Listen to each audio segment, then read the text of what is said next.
বাইরে অনেক সুন্দর বৃষ্টি হইতেছে আর সুন্দর ফুলও ফুটছে। বারান্দাতে অনেক সুন্দর গাছ লাগানো যায়।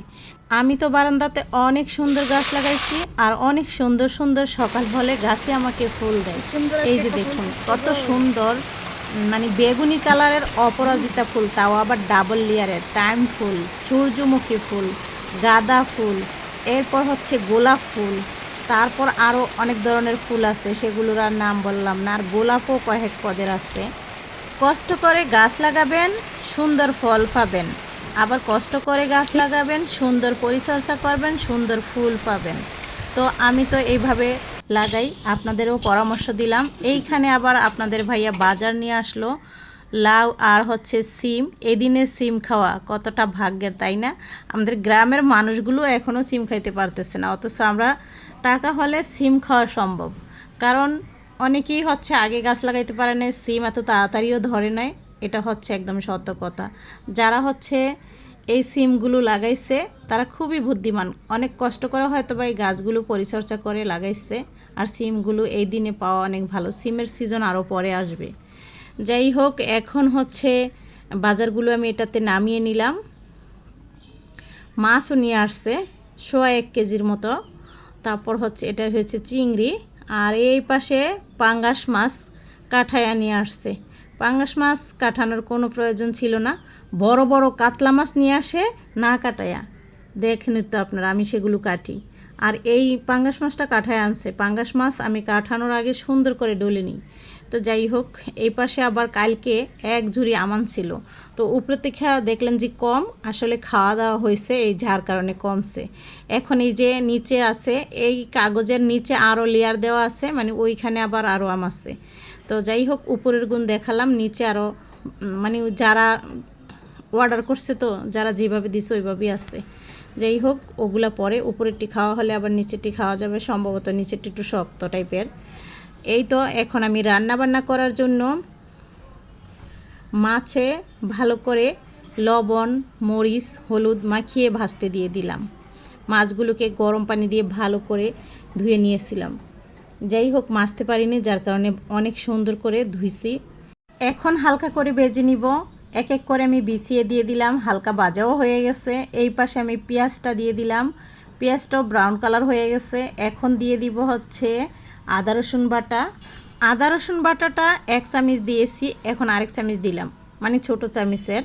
যাই হোক, এখন একটু ভেজে নিতে হবে, তাহলে সুন্দর একটি ফ্লেভার আসবে। আমি ভেজে নিয়েছি। তারপর হচ্ছে দিলাম হলুদ গুঁড়া আর লাল মরিচের গুঁড়া, কাঁচামরিচ দিলেও রান্নাটা ভালো হতো। যাই হোক, কেটে নিইনি। এখন আমি এখানে দিলাম পানি দিয়ে ভালো করে মশলাটাকে কষাতে হবে। এই তো 1/2 কাপ পানি দিয়ে ভালো করে নেড়ে মিশিয়ে নিব, তারপর হচ্ছে কষাতে থাকবো।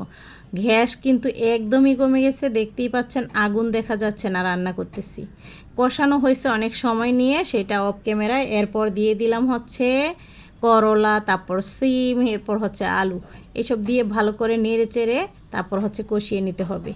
কষিয়ে নেওয়ার পর ঢাকনা দিয়ে ডেকে দিব, আর হচ্ছে ঝোলের পানিটা দিয়ে দিলাম ঝোলের পানি। তারপর দিয়ে দিব হচ্ছে ভেজে রাখা মাছগুলো, চাইলে আরও পরেও দেওয়া যায়, এখনই দিয়ে দিচ্ছি।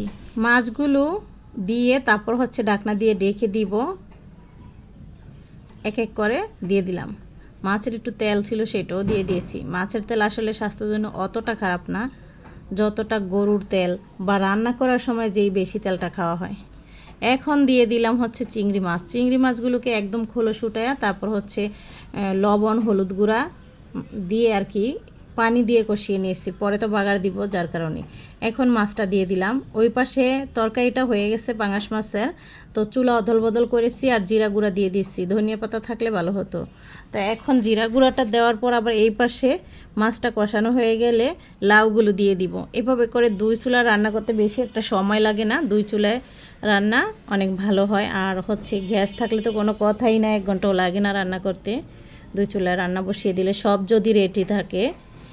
তো লাউগুলো এখন দিলাম। লাউ দিয়ে এইভাবে চিংড়ি মাছ রান্না করে পরে বাগার দিবেন, খেতে ভালো লাগবে, মশলা কম। একটা লাউ যেটা দেখছেন সেটা পুরোটাই দিয়ে দিয়েছি। এখন একটু নেড়ে দিব, তারপর হচ্ছে ঢাকনা দিয়ে ডেকে দিব। লাউ না ডাকলেও সমস্যা নেই, লাউয়ের গা থেকে পানি উঠবে। একদম চুলার গ্যাস কমে গেছে। আসলে লাউ তরকারি রান্না করার সময় চুলার গ্যাসটা বেশি থাকলে রান্না করে অনেক মজা পাওয়া যায়, পারফেক্ট হয় রান্নাটা, স্বাদটাও বেড়ে যায়। তো যারা ভিডিওর এই পর্যায়ে এসে একটি লাইক দিতে বলে গেছেন তারা এক্ষুনি একটি লাইক দিয়ে দিন। আর যারা এখনও চ্যানেলটিকে সাবস্ক্রাইব করেননি প্লিজ আমার চ্যানেলটিকে সাবস্ক্রাইব করে দিবেন। যারা অলরেডি করে দিয়েছেন তাদেরকে অসংখ্য ধন্যবাদ। তো এইভাবে করে আমি ভালো মতো মিশিয়ে নিলাম, দেখতেই পাচ্ছেন। এখন ওই পাশের তরকারিটাও হয়ে গেছে, আমি ওইটা নামিয়ে এরপর হচ্ছে ওই চুলাতে ভাতটাকে সেঁক দিয়ে নিব। এভাবে করে যত তাড়াতাড়ি রান্নাটা কমপ্লিট করতে পারি ততই আমার ভালো। রান্না করার সময় আমি খুব দ্রুত রান্না করার চেষ্টা করি। এই তো এখানে হয়ে গেছে রসুন আর পেঁয়াজ ব্রাউন কালার। তারপর দিয়ে দিলাম হচ্ছে ওই সিদ্ধ লাউটাকে ভাগার দিয়ে তারপর হচ্ছে এখন ভাত বেড়ে দিয়ে দিব আমার ছেলেকে, ও আগে খাবে, তারপর হচ্ছে চলে যাবে দোকানে। আপনাদের ভাইয়া আবার পরে আসবে, তখন আমরা খাওয়া দাওয়া করবো। ওকে খাবারটা বেড়ে দিয়ে আমি নামাজ পড়তে চলে যাব। এই তো বেড়ে দিচ্ছি। কখনো সে করলার তরকারি খায় না, আজকে খেয়েছে। তো এই জন্য তাকে বললাম যে মাঝে মাঝে করলার তরকারিও খাবা, ভালো হবে। তো এই তো আলু আর হচ্ছে করলা এইভাবে আছে, যার কারণে বোঝা যাইতেছে না। তো আজকের ভিডিওটি কেমন লাগলো জানাবেন। আল্লাহ হাফেজ।